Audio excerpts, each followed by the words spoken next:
Gimana, Pak? Ini yang pertama, kalau misalnya tidak ada tisu, Bapak harus menahan lengan atas bagian dalam. Gimana menghadap ini? Gini Pak, itu biar meminimalisir kontak dengan yang lain. Oh, gitu. Cara yang kedua, kalau misalnya ada tisu, Bapak pakai tisu Pak, ambil tisu.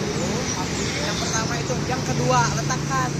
Yang pertama letakkan tisu di mulut dan di hidung. Ya. Setelah batuk, kemudian buang ke tempat sampah yang warna kuning.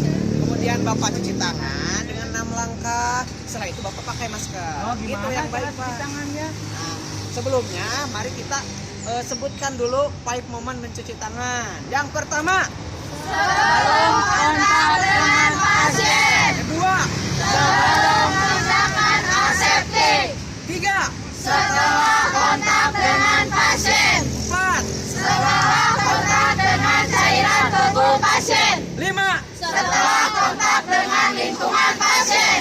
Kemudian caranya ada 6 langkah. Mari kita perform. Kalau pakai titik bisa. Oh iya, Tangan. sebelum cuci tangan kita harus lepas dulu aksesoris yang dipakai di tangan, termasuk jam tangan dan cincin. Mari kita lepas dulu.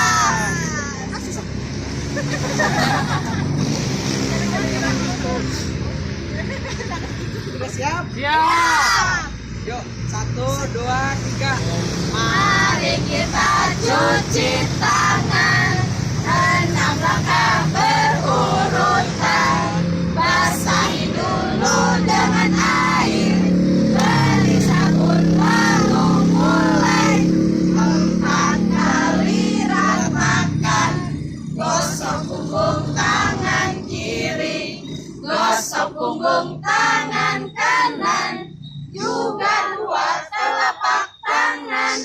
2 tangan kuncikan, ibu jari kiri bersihkan, ibu jari kanan bersihkan, ujung jari putarkan, jari